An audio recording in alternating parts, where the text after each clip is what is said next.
नमस्कार, मैं हूं आपके साथ प्रदीप आजाद और आप देख रहे हैं हमारी खास पेशकश तहकीकात। कार्यक्रम में आज हम बात करेंगे देश के 10 उन बड़े कातिलों की जिनकी वारदातें अगर आप सुनेंगे तो चौंक जाएंगे। यूं तो उनका कोई खास मकसद नहीं होता था वारदातों को अंजाम देने का, लेकिन जब वो कत्ल की वारदातों को अंजाम देते थे तो फिर कुछ नहीं सोचा जाता था। बस सीरियल किलर के रूप में वो लगातार वारदातों को अंजाम देते और खौफ का मंजर फैलाते। आज आपको ऐसे ही सीरियल किलर्स के बारे में बताएंगे और आज इन्हीं पर करेंगे तहकीकात।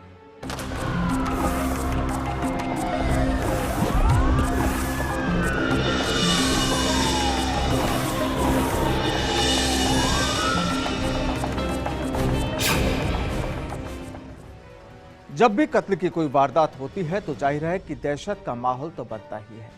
हम ये भी जानते हैं कि किसी को भी किसी की जान लेने का कोई हक नहीं, लेकिन देश में पिछले कुछ समय में कत्ल की कुछ ऐसी वारदातें हुई जो काफी चर्चित रही। हालांकि एक तरफ जहां वारदातें चर्चाओं में रही, वहीं उन वारदातों को अंजाम देने वाले भी देश के बड़े किलर के रूप में सामने आए और वो लोग आज भी देश के नामी किलर्स के रूप में जाने जाते हैं।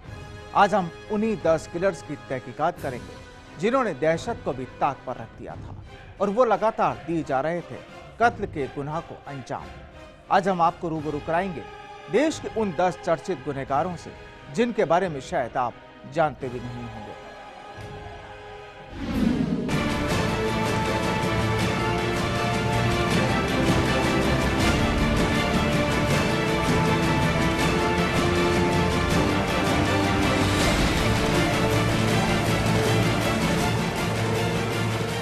ये दास्तां है देश के चर्चित उन 10 कातिलों की जिन्हें किसी की भी जिंदगी से कोई मोहब्बत नहीं होती।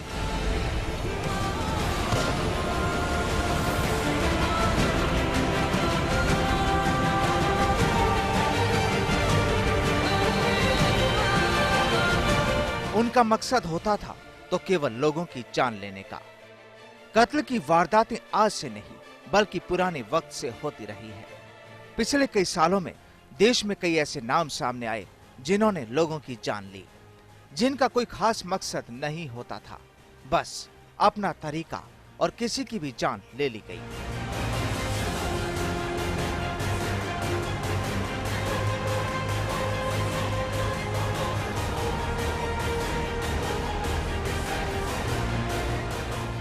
एक शख्स था जिसका नाम था ठग बेहराम। माना जाता है कि वो जिस रास्ते से गुजरता था वहां कोसों दूर इंसान तो क्या, इंसानों की छाप तक मिलनी बंद हो जाती थी। इस शख्स की वारदातों की फहरिस्त बनना शुरू हुई थी 1790 में और लिखती चली गई 1840 तक। आज हम बात करेंगे मोहन कुमार उर्फ साइनाइड की, जो महिलाओं को अपने जाल में फंसाता और उन्हें शादी करने के लिए तैयार करता और फिर उनका कत्ल कर देता।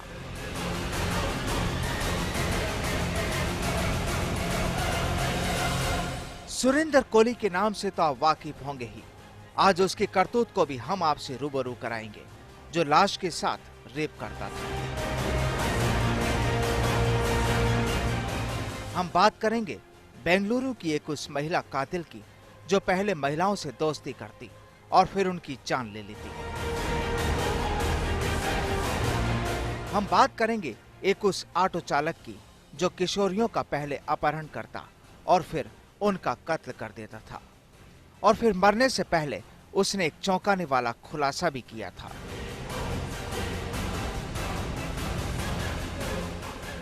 इतना ही नहीं, वहीं हम आज बात करेंगे एक उस शख्स की जो पहले लोगों का कत्ल करता और फिर लाश के पास बियर की बोतल छोड़कर फरार हो जाता। उस कातिल का नाम जाना जाता था बियर मैन के रूप में भी। चार्ल्स शोभराज के नाम से तो आप वाकिफ होंगे ही। एशिया के सबसे कुख्यात सीरियल किलर के रूप में जाना गया चार्ल्स कुरुमुख शोभराज, जो इस समय काठमांडू की सेंट्रल जेल में उम्र कैद काट रहा है। कातिलों की फहरिस्त में ही शामिल होगा एक नाम दरबारा सिंह का।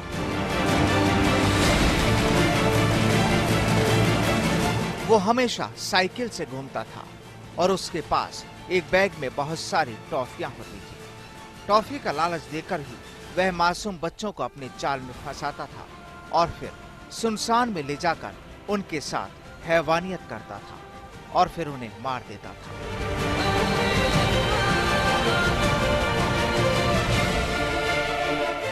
यहीं एक नाम और आता है, रामन राघव का। ये वो शख्स था जो लोगों को भारी भरकम हथियार से मारता था और जिसने 41 से ज्यादा हत्याएं की थी। और आज बात करेंगे कनपटी मार शंकरिया की।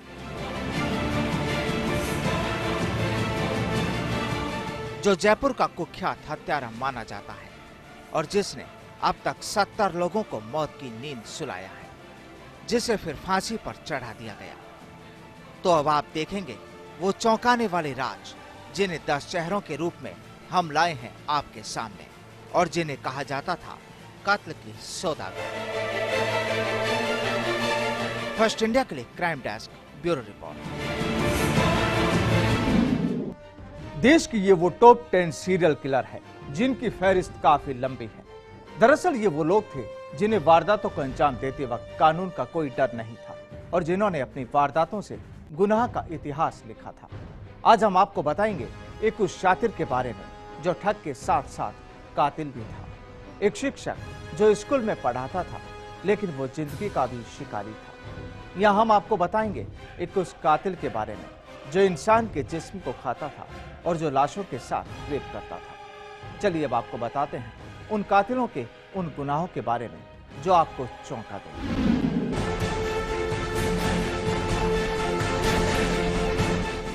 नाम ठग बेहराम, व्यापारी, काफिला और पीला रुमाल।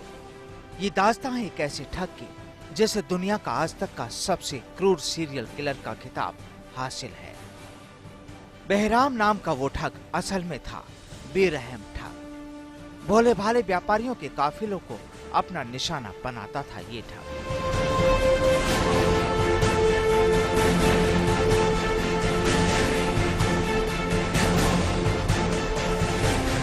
बेरहम ठग का दिल्ली से लेकर ग्वालियर और जबलपुर तक इस कदर खौफ था कि लोगों ने इस रास्ते से चलना बंद कर दिया था।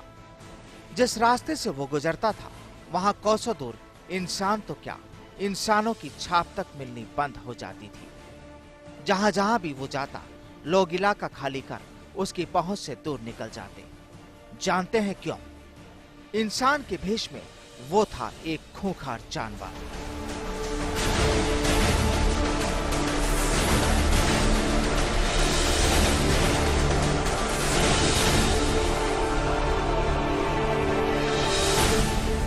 पैसे के लिए वो लोगों को अपना निशाना बनाता था और उसका हथियार होता था रुमाल। जी हां, एक पीला रुमाल।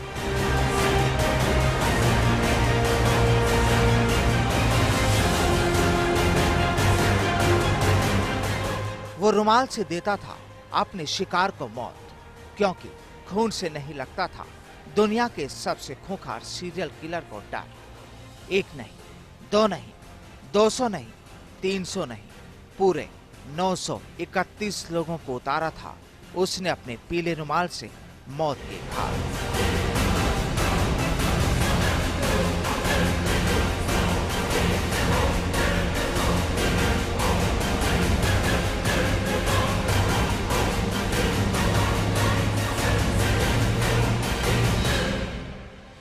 नाम मोहन कुमार और साइनाइड, पेशा साइंस टीचर। ये वो कातिल था जिसका नाम था मोहन कुमार और साइनाइड।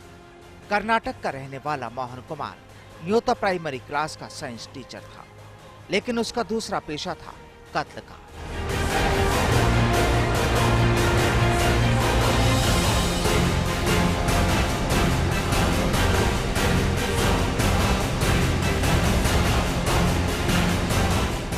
ये शख्स पहले महिलाओं को फांसकर उन्हें शादी के लिए राजी करता था, फिर शादी से एक दिन पहले उनसे शारीरिक संबंध बनाता और शादी के दिन साइनाइड देकर उन्हें मौत की नींद सुला देता।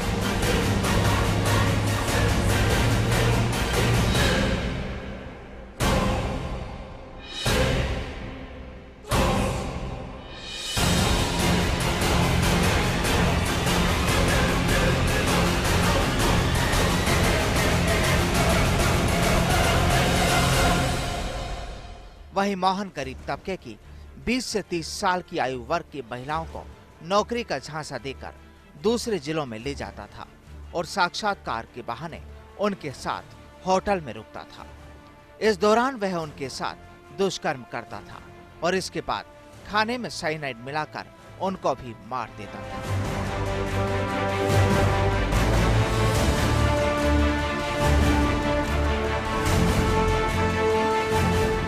साल 2005 से 2009 के बीच इस शातिर ने इसी तरह 20 लड़कियों की हत्या कर दी। वारदात को अंजाम देकर ये गुनहगार लड़कियों के गहने लूटकर फरार हो जाता। मोहन कुमार को 2 साल पहले फांसी की सजा सुनाई गई।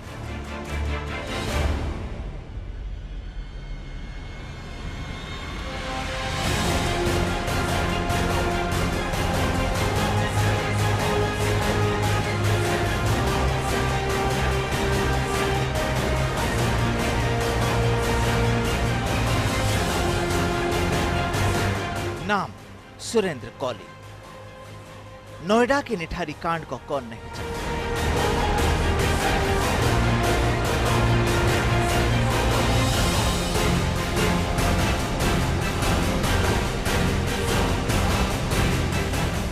यहां एक कोठी के नौकर सुरेंद्र कौली को 2006 में निठारी गांव से गायब हुए कई बच्चों की हत्या के आरोप में गिरफ्तार किया गया।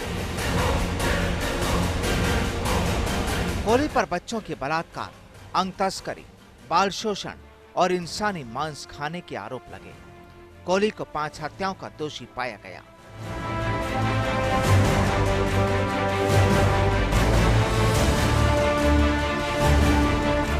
नोएडा में अपने मालिक के घर में इस शातिर ने 2005 से 6 के बीच 19 हत्याएं की।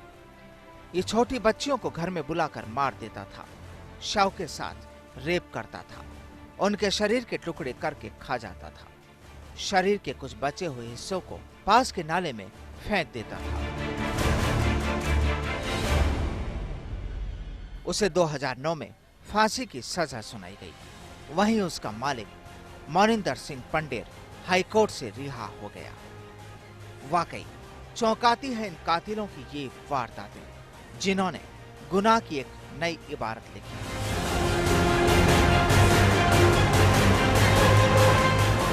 फर्स्ट इंडिया के लिए क्राइम डेस्क ब्यूरो रिपोर्ट। और तहकीकात पे फिलहाल वक्त हो गया एक छोटे से ब्रेक का। लौटते हैं जल्द।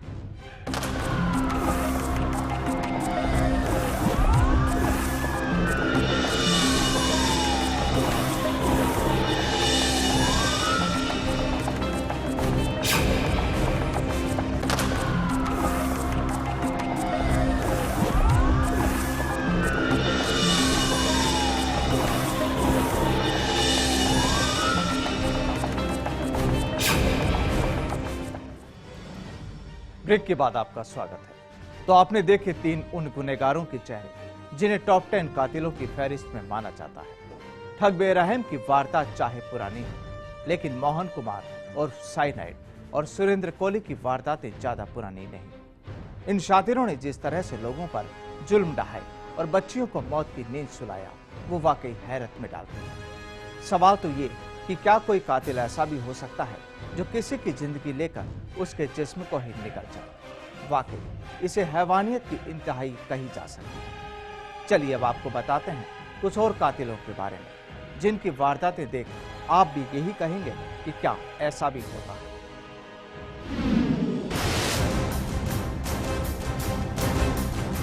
अभी तक आपने देखा पुरुष कातिलों के बारे में। पुरुष कातिलों की फहरिस्त से भी आपको और रूबरू कराएंगे, लेकिन उससे पहले जरा इस महिला की तस्वीर पर नजर डालें। इस कातिल महिला का नाम है मल्लिका। नाम तो वाकई अच्छा है, लेकिन इस महिला के गुनाह कम नहीं।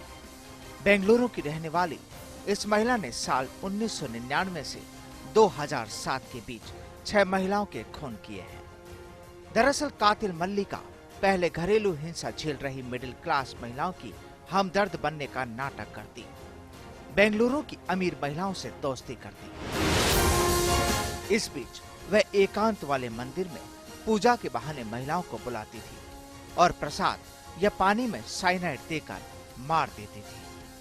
2007 में इसकी गिरफ्तारी हुई और 2012 में इसे मौत की सजा सुनाई गई, जो बाद में आजीवन कारावास में तब्दील कर दी।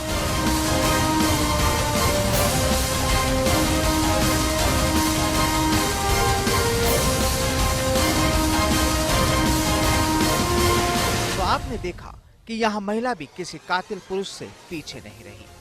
चलिए अब जरा इस शख्स की तस्वीरों पर नजर डालिए। गौरी शंकर उर्फ ऑटो शंकर, ये उस शख्स का नाम है जो पेशे से ऑटो चालक था। शंकर ट्रांसपोर्टर से देह कारोबार में आया। चेन्नई में टीनेज लड़कियों और महिलाओं को अपना शिकार बनाया।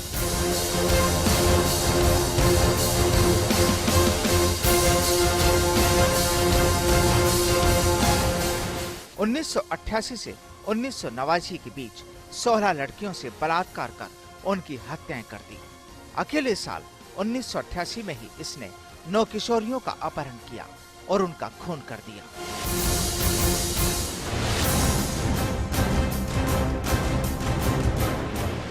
इसकी गैंग में 5 लोग शामिल थे।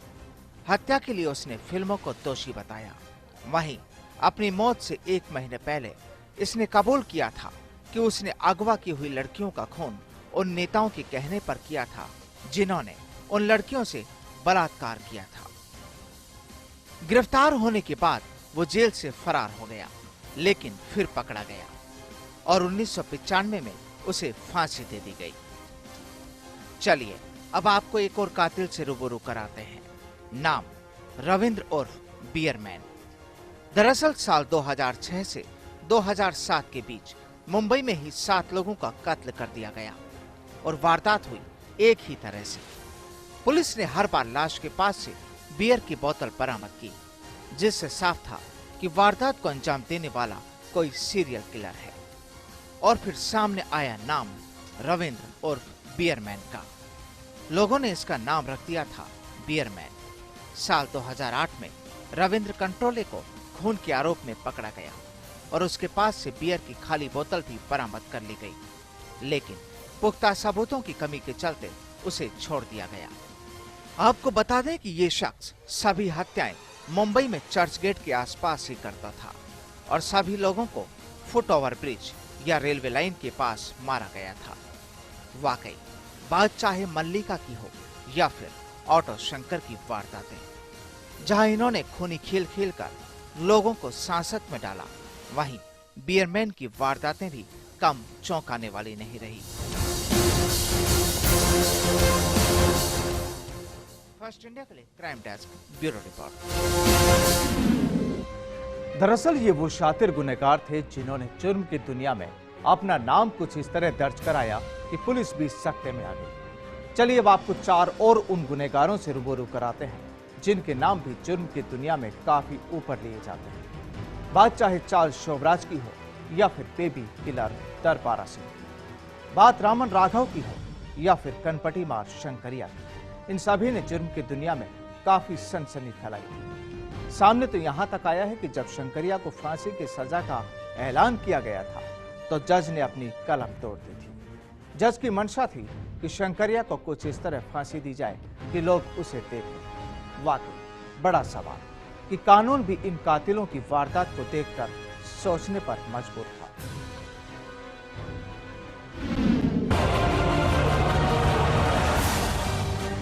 एक बेहद ही रहस्यमय शख्सियत चार्ल्स शोभराज का जन्म वियतनाम में हुआ था। वियतनामी मां और भारतीय पिता की संतान चार्ल्स का वास्तविक नाम हातचन भावनानी गुरुमुख चार्ल्स शोभराज है। 70 के दशक में विदेशी पर्यटकों को अपना शिकार बनाने वाला चार्ल्स चोरी और ठगी का बेताज बादशाह था। बिकनी किलर और चार्ल्स गुरुमुख शोभराज इस समय काठमांडू की सेंट्रल जेल में उम्र कैद काट रहा है। 8 साल पहले उसे एक अमेरिकी पर्यटक कॉनी जो ब्राउन जिच की हत्या का दोषी पाया गया था। यह अकेली हत्या है जिसके लिए उसे सजा दी गई, लेकिन शोभराज की वारदातें कम नहीं। उसकी जीवनी लिखने वाले रिचर्ड नेविल और जूली क्लार्क के सामने वो कबूल कर चुका है कि उसने 4 देशों में कम से कम 10 हत्याएं की है। माना जाता है कि 1972 से 1976 के बीच उसने 24 लोगों को मौत के घाट उतारा था और सीरियल किलर के नाम से कुख्यात हुआ। 1976 में वो गिरफ्तार कर लिया गया। भारत सरकार ने उस पर इजरायली पर्यटक की हत्या के आरोप में 7 साल की सजा सुनाई। उसे तिहाड़ जेल भेज दिया गया, लेकिन 1986 में चार्ल्स अपने साथियों के साथ तिहाड़ से भागने में कामयाब रहा, लेकिन 1 महीने के भीतर ही उसे पकड़ लिया गया। 1997 में सजा पूरी होने के बाद वो रिहा हुआ और उसके बाद फ्रांस चला गया। 2003 में नेपाल आने के बाद उसे 1975 में हुए 2 हिप्पियों के हत्या के आरोप में उम्र कैद की सजा दी गई। चलिए अब जरा इस तस्वीर को देखिए। ये तस्वीर है बेबी किलर दरबारा सिंह की। अपने सीनियर ऑफिसर पर हैंड ग्रेनेड फेंकने वाला सेना का जवान कब एक हैवान बन गया, किसी को पता नहीं चला, और जब तक लोग इस बारे में जान पाते तब तक उसने कई मासूमों की जिंदगी छीन ली। ये कोई और नहीं बल्कि पंजाब के अमृतसर का रहने वाला दरबारा सिंह था, जिसे इसके नाम से ही नहीं बल्कि बेबी किलर के नाम से जाना जाता है। दरबारा सिंह जिस इलाके में रहता था वहां के लोग उसे देखकर कांपते थे। दरबारा सिंह पर करीब 17 बच्चों की दर्दनाक हत्या का इल्जाम लगा था। वो प्रवासी मजदूरों के बच्चों को ही निशाना बनाता था। यही नहीं, उसने हैवानियत की हदें पार करते हुए कई मासूम बच्चियों के साथ रेप किया। वो हमेशा साइकिल से घूमता था और उसके पास एक बैग में बहुत सारी टॉफियां होती थी। टॉफी का लालच देकर वो मासूम बच्चों को अपने जाल में फंसाता था और फिर सुनसान में ले जाकर उनके साथ हैवानियत करता था और फिर उन्हें मार देता था।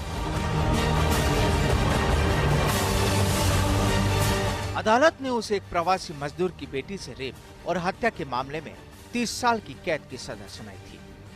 उसे साल 2003 में अच्छे आचरण के चलते 10 साल में ही रिहा कर दिया गया, लेकिन उसके अंदर छिपा हैवान एक बार फिर जाग गया और वो फिर दरिंदगी करने लगा।